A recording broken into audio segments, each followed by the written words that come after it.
नमस्कार, news nation के digital platform पर आप सभी का स्वागत है। मैं हूँ आपके साथ अमृता गर्ग और लगातार हम देख रहे हैं कि जिस तरीके से मानसून में हादसे हो रहे हैं, इन हादसों में होता हुआ इज़ाफ़ा भी कई लोगों को कुछ सिखा नहीं पा रहा है। लगातार ऐसी तस्वीरें सामने आती हैं जिसकी खबरें हम आपके साथ टीवी के माध्यम से भी शेयर करते हैं और इन खबरों में साफ देखा जा सकता है, उन तस्वीरों में साफ देखा जा सकता है कि अपनी जान को जोखिम में डालकर लोग किस तरीके से स्टंटबाज़ी कर रहे हैं, किस तरीके से रीलबाज़ रीलें बना रहे हैं। लेकिन एक के बाद एक होते हादसे एक बार फिर से ऐसे लोगों के लिए बड़ी चेतावनी है कि इन हरकतों से बाज आ जाएं। इस टाइम हर नदी नाला उफान पर है और बारिश के चलते भी कई जगह भूस्खलन, क्लाउड बर्स्ट इस तरीके की तमाम कुदरती आपदाएं हो रही हैं और एक ऐसा ही हादसा सुबह यूपी से सामने आया, यूपी के गोंडा में। हालांकि ना तो वहां लैंडस्लाइड हुआ, ना ही क्लाउड बर्स्ट हुआ, ना ही भूकंप के तेज झटके महसूस किए गए। हल्की सी फिसलन और 11 लोगों की उसने जान ले ली। दरअसल यूपी के गोंडा से ये खबर सामने आई जहां एक ही परिवार के 9 लोग और अन्य 2 लोग मौत की जद में समा गए। बताया जा रहा है कि सुबह ही ये परिवार निकला था। 2 परिवार थे, एक बोलेरो में सवार थे और एक धार्मिक यात्रा पर निकले थे। एक मंदिर में उन्हें जल अर्पित करना था और उसी दौरान उसके पहले ही जब वो बोलेरो एक सड़क से निकल रही थी, सड़क पर फिसलन थी, जहाँ पर गाड़ी का जब ब्रेक लगा तो गाड़ी अनियंत्रित हो गई और वो बोलेरो गाड़ी सरयू नदी में समा गई। अब बताया ये जा रहा है कि उसमें 15 लोग सवार थे, 2 परिवार थे, 15 लोग जो थे वो 2 परिवार के थे और एक किसी स्कूल के प्रिंसिपल थे, उनका पूरा परिवार था और उनकी बेटी और ड्राइवर 2 ही लोगों की जान बच पाई है, बाकियों की हालत गंभीर है क्योंकि 15 में से 11 की तो मौत ही हो गई है और बाकी 4 का रेस्क्यू किया गया है, उनकी भी हालत अभी गंभीर बताई जा रही है। यूपी के गोंडा में हुआ ये हादसा सबको डरा देने वाला है, इसके बारे में जिसने भी सुना उसके रोंगटे खड़े हो गए क्योंकि ऐसा लगा मानो लाशों का ढेर बिछ गया हो सड़क पर।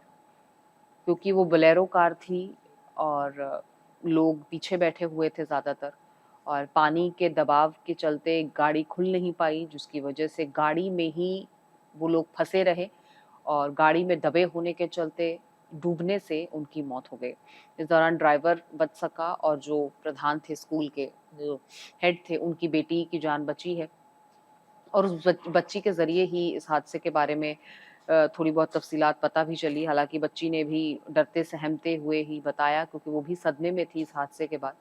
बड़ी मुश्किल से उसकी भी जान बची थी। उसने बताया कि किस तरीके से वो सब भजन गाते हुए आगे बढ़ रहे थे, महिलाएँ आगे बढ़ रही थीं, भजन गा रही थीं, कि अचानक से कुछ ऐसा हुआ कि तेज़ झटका लगा और उसके बाद सब कुछ धुंधला हो गया। अब बच्ची का कहना है कि उसके बाद उसे कुछ याद नहीं क्या हुआ। ज़ाहिर है, उसके बाद वो बेहोश हो गई होगी और बाद में उसे रेस्क्यू टीम ने वहाँ से निकाला। वहाँ स्थानीय लोग थे जिन्होंने इस हादसे को होते हुए देखा और उन्होंने फिर रेस्क्यू टीम को भी इन्फॉर्म किया, पुलिस थाने में इन्फॉर्म किया और खुद भी जितना उनसे बन पड़ा उन्होंने रस्सी बाँधकर बोलेरो को निकालने की कोशिश की।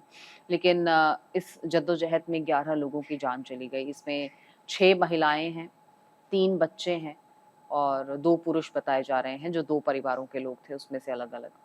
और 11 लोग जिनकी मौत हुई है, उसमें से 9 लोग एक ही परिवार के बताए जा रहे हैं। अब आप अंदाज़ा लगाइए कि उस परिवार पर क्या बीत रही होगी जिसके 9 लोग सुबह-सुबह ही मौत के काल में समा गए और वो गए थे एक धार्मिक यात्रा पर लेकिन उसका अंत किसी ने नहीं सोचा था कि कुछ ऐसा होगा।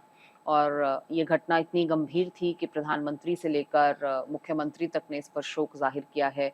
यहाँ तक कि जो पीड़ित परिवार हैं उनके लिए 5-5 लाख के मुआवज़े का ऐलान किया गया है। लेकिन आप सोचिए कि किस तरीके से एक परिवार जिसकी दुनिया तबाह हो गई, वो बारिश के चलते गाड़ी बैलेंस नहीं हो पाई, वो उस नदी में जा गिरी और उन लोगों को बचाया नहीं जा सका। ये हादसा था, लेकिन कुछ लोग ऐसे भी हैं जो बिना सोचे-समझे लापरवाही करते हुए खुद मौत को दावत दे रहे हैं। ऐसे अनेकों-अनेकों रीलबाज़ों की वीडियो सामने आ रही हैं जो डैम्स की दीवारों पर खड़े होकर नदी में छलांग लगा रहे हैं और वहाँ से रील्स बना रहे हैं। कोई वहाँ पर अलग-अलग पोज़ देता हुआ नज़र आ रहा है, कोई पुल से छलांग लगाकर रीलें बनवा रहा है, वीडियो बनवा रहा है, कोई नदी किनारे कोई करतब करता हुआ वीडियो बना रहा है। इस टाइम किसी भी नदी नाले के इर्द-गिर्द जाना सेफ नहीं है। यूपी के कई इलाके हैं जो बाढ़ की ज़द में हैं। हम देख रहे हैं कि अन्य राज्यों में भी हालात बहुत ख़राब है। राजस्थान की स्थिति की बात करें, वहाँ पर भी काफ़ी बुरा हाल हुआ है। तो ऐसे में अगर आप सुरक्षित हैं और सुरक्षित रह सकते हैं, आपकी ऐसी कोई मजबूरी नहीं है, तो अपने घरों पर रहें, अपने अपनों की परवाह करें, अपनी परवाह करें और सुरक्षित रहें।